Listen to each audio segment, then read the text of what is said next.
everyone, welcome back to an episode of Spastic Chatter. If you're new here, Spastic Chatter is a platform meant to feature those in the cerebral palsy community, and I get together with individuals with CP like myself to have an uncensored chat, if you will, about what it's like living with this type of disability. And today I have with me Morgan, and I've been following her on Instagram for a while, and I just thought she was a really cool person, so I wanted to have her on Spastic Chatters.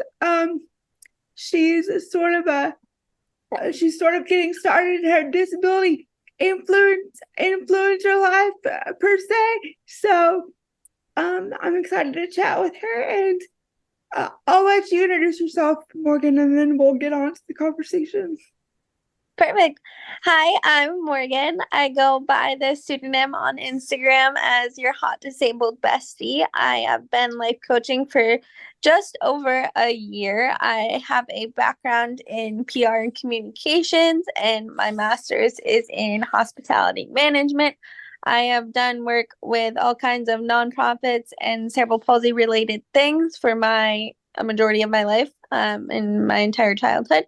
And so more so recently, I decided to make a career out of it.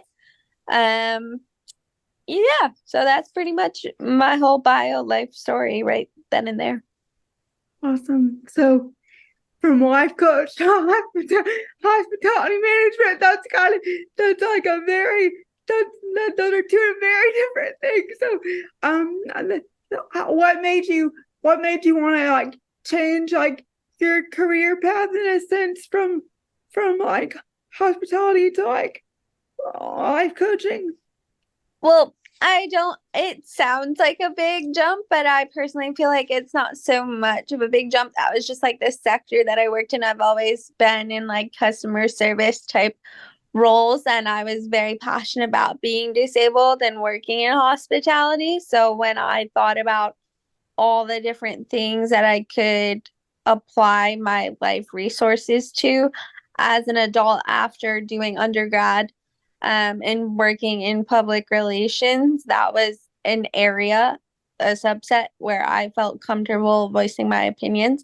And I did that for 4 years. And then I realized with everything that's on my resume, I really wanted to strictly focus on being available for companies and hospitals and different nonprofits to be able to continue to reach out, because not everybody is so lucky, but with my CP, majority is affected with just my legs. And then I have spatial differences with my eyes and the way I see things, but I really was diagnosed with a very mild form. So I'm thankful that my speech wasn't impacted. So I've been able to use that as kind of a positive, where if my legs don't work as well, or that's something that's a challenge, then I can use my mouth for companies and try different products and meet different people. And so in the last year, I've really just tried to start influencing, make a career out of it. But I even almost hate that word because I'm not really,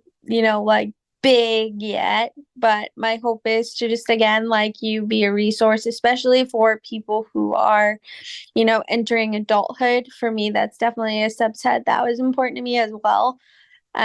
Because I created my page knowing that I had a friend who's a lot older than me. I would say, 15, 20 years older. And so I had that friend who walked me through all of the things from like K through 12 and services and PT and learning to drive a car if I wanted to, and applying to college and getting support staff to be able to have people help me do the things that I can't do by myself, and those kinds of things. And not having someone, I can't imagine not having someone directly in my community. And it just so happened that we ended up at the same physical therapy office when I was a little kid, and our parents met in the waiting room. So with that, and the fact that that friend of mine is a little bit older and isn't really a social media girly, like I was like, this is something I understand in my generation and can make all of that available for people. And it's not even so much even being a life coach, having the platform for disabled people. I realized a lot of it for me is that group of support people, you know, like when it's your friends and your family or people you come in contact with and they just don't know maybe how to approach things. But I feel like society is almost a little bit nervous sometimes to like not call people out, but if I'm in the grocery store, some people are like, hey, leave me alone. It's not an inspiring thing. And like for me, I don't feel like it is to go grocery shopping. But if you have a question, like I'm not offended to answer it if it's asked a certain way. And so I would hope that my Instagram is a place for people to DM me privately, ask questions, and like sometimes obviously you can have like the share button for people's responses, but honestly for me it's so that people can ask those questions and not be afraid of what the person's gonna say. And it all kind of started because people were like, oh, you still go to bars, you still go on dates, you still do XYZ activity. And I'm like, yeah. And then my peers were like, but how? Or like, I don't know how to be helpful in those situations. So that's kind of where it started from. Yeah, very cool. I can like kind of relate on like some of those aspects, but where you are more willing for people to like to talk to people like like um for me, if you ask me an ignorant question, you're gonna get a sarcastic response, or you're gonna get an ignorant response. But like if you come from a place of like you're curious, like I will sit down with you, but expect some sarcasm, because like you've sort of mentioned, we're just people living our life. Like there's no there shouldn't be like a distinction between me and you just because I'm disabled, and like disability should become quote unquote normal, if you know what I mean. Like Yes, yeah. I completely know what you mean. And I think a lot of us, it doesn't matter who you are in this community, will say that um for me personally, like the things that I do are normal. I just get them done in a different way. So again, like I said, I think that's the biggest part is for people to realize it can be done. It's done in a different way. And here's my advice about it. Take it or leave it.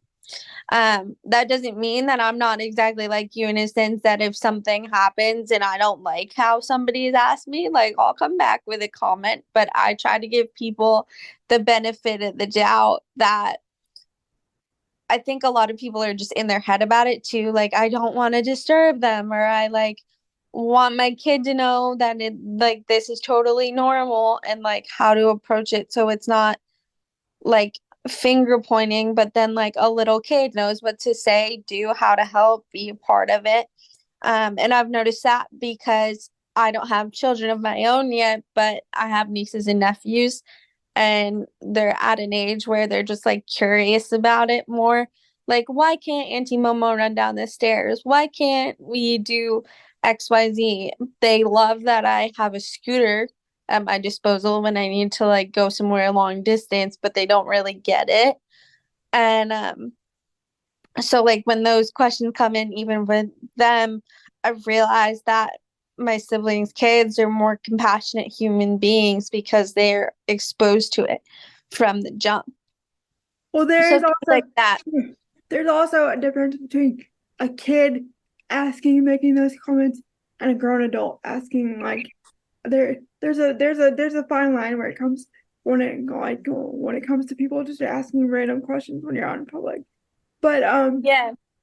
but and like you mentioned your nieces and nephews, like my nieces and nephews, I think it's funny because on my on my social media accounts as my numbers have increased and I've gotten more engagement. Um if anyone like comes at me sideways or anything, my niece is in the comments, like she's responding before I can even Get the have the chance to. chance to respond. Like I don't like so it's like a it's like a sort of a proud aunt moment right Yeah, there. She's I'm picking up her always shocked yeah. at their ability to just be like, that's how things are. Like, we love you. So they're like 4 and younger, but just like the little things that they say, they're just like, oh, why don't we do this? Oh, because we love Auntie Momo and that's how she does things. And just to hear it out of their little voices, like when they say it, like it's unprompted, they're just like, that's how things are. I'm like, I wish, like, you are 4 years old. I wish you could look at a grown adult and say the same thing. But as we age, people form opinions about things and it becomes more of like a chore. I feel like I've been asked this before too, is like dealing with the grief of being disabled. And every day you leave your house, it's not like I want to be a celebrity and have paparazzi, but it honestly feels like that because people feel like they're invited to just like straight up ask you questions. And you're like, hi, I just came in to grab a loaf of bread. Why did my grocery trip take like 30 minutes? Just because people are like doing things or staring or parking and like wondering why. Maybe I've always taken it as a compliment. They're like, oh, like, why do you need a handicap sticker? I'm like, I'm not asking you why you need yours, you know? Like, But I also feel like with this day and age that like that's getting a little it's getting a little better um because of the inclusivity that's like going around the world right now.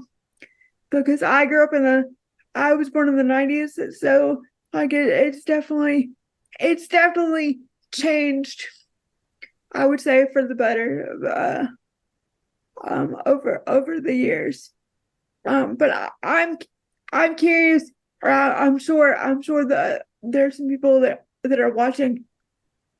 You are just beginning in your journey as like a disability like activist and like influencer, whatever the lingo the kids are using. So how do you reach out to people yourself, or do they are like for the majority right now until you get a bigger platform? for me, it's a little bit of both. I think instead of um like how typically people influence. I grew up from the time my first interview was when I was 2 years old for a um, skating group that I did locally that was affiliated with the Lions Club. So a lot of the stuff I did from the jump was from nonprofits and charities, and that worked their way through everything that I've been afforded to be able to do. Where now my focus, I think, not so much influencing or with my life coaching and like trying to help people. It's more I came at it from a research perspective, like foundations like CPARF and your CPF and like having diversibility. Even I know that's how you and I met at first, was to have like an intermediary between the two things. So for me in my life, it's been a majority of like a research-based thing where companies or hospitals or different things will be like, hey, we just want somebody come to talk to our doctors or employees or like tell us how you feel about things. And it all kind of worked out from that way. But now I think I even had a meeting yesterday about it. There is an area of space where I hope to grow, of course, but also be able to be like, I live in upstate New York. I love my family. I'm very grounded. I'm very happy, like with that little area of my life so that it's not all business all the time. And I feel like there is a tiny little sector of people where it's like, I'm just here living. if you want my opinion, that's great. But like, I also know that this is my life. So to find the balance between influencing and like choosing it as a career took up to a year ago. But I've done this for so long, coming from a place where people would just ask me to speak and talk to them and go that route. So I think that's changed because now I've been approached by businesses and I hope to be approached more often for that. But I've done it kind of my whole life. Yeah, that's very cool. So you're wanting it to be more of a career now? Is that what I'm hearing? Yes. Like it was always something I did just because everything I've ever done, good or bad, I kind of associate it back to the fortunate opportunity. Being disabled, it's crazy. Like it's an opportunity, but it's also just different from everything else that everybody does. So because it's different, I've been afforded some wonderful opportunities and it all kind of just fell in my lap in a way, just because I'm the type of person that if I want to work with a brand, I'll send an inquiry and be like, hey, this is my shtick. Do you want to talk? Yes, no, awesome. A lot of people are like, how did you do all that? And for me, it's a majority of the time, you never know who's going to say yes to something. You never know who has a personal experience on the other end of whether it's a business letter or a phone call, whatever that may be, has a personal reference to something you're talking about and has like compassion for that. Um, so for me, I'm never not the person to introduce myself. I'm never not gonna, if it's something that I feel like I align with, I'm never not gonna approach it with an open heart and an open mind. Um, so I think it's more so that like people want to see you try. And I feel like I've been able to trust myself a lot more because I know that I am different and it's just something that, like people see from the jump, like we're human beings and it's our job to innately assess threat. So because I do look different, I get that in most people's minds from a like human psychology level, your brain sends a signal like, hey, what is that? Not because they're trying to necessarily be mean, but they're like, I want to understand. So that's kind of how I've come from opportunities or be able to keep them and grow. I do hope to grow my channel, but like I said, also, like I'm very happy with whatever lane I end up in. Like that will be my niche. Like I don't necessarily need to blow up on the internet. I mean, I'd like to. I think everybody wants a viral moment, but again, I'm very content with like making connections with people who want to, just like you, how you were like, hey, like I've watched your content, think it's great, want to have a conversation. Like that's the lane I want to be in. Very cool. Yeah, I always say that the worst that can happen is that somebody tells you no. So you might as well reach out to like take that leap and just reach out to people because you never know what could happen. Um, but yeah, at the end of all of my interviews, we're gonna ask if you have any advice for those tuning in. So do you have any advice for people that like any kind of like general life advice or like people that want to grow their advocacy skills or any kind of advice in general?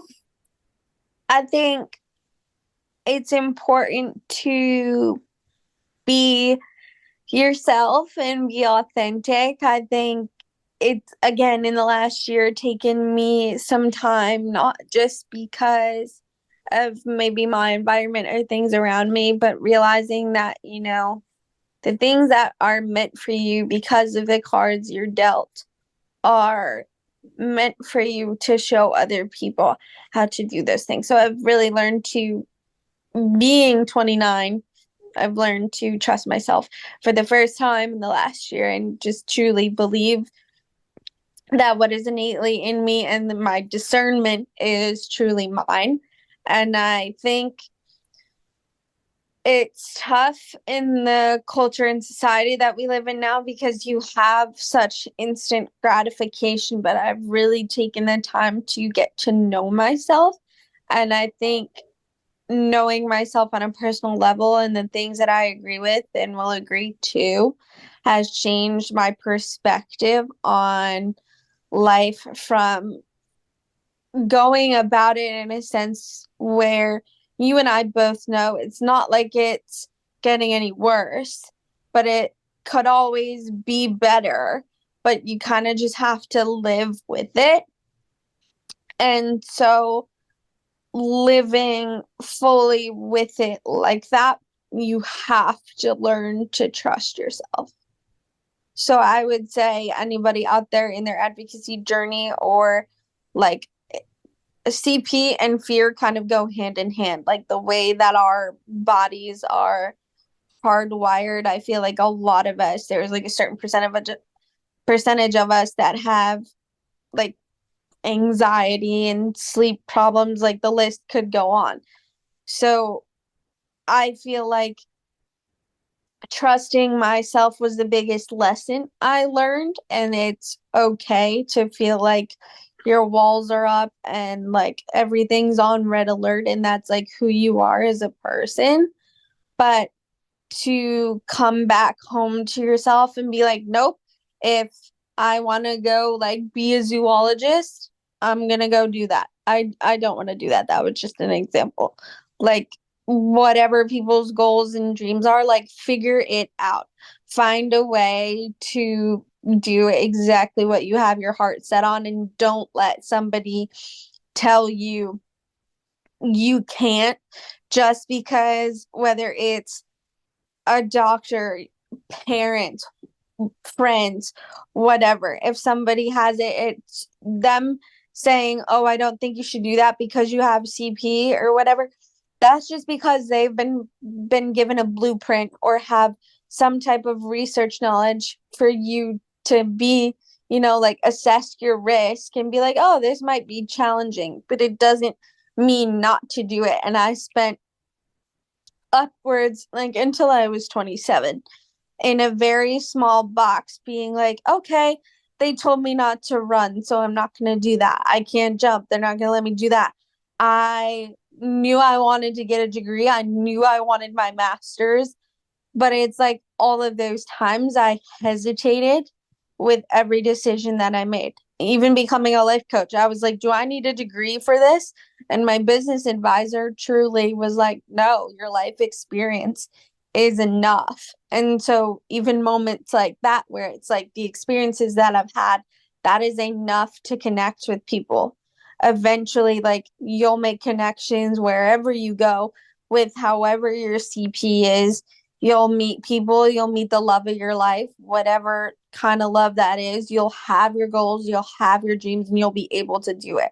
So, I guess in synthesis, and you can cut this down whatever way you need to, trust yourself. You can, you will do whatever it is that you want to do, and don't let up, because you can have exactly what you want. You just can't listen to the noise. Truly. Love that. So what will be will be. Um.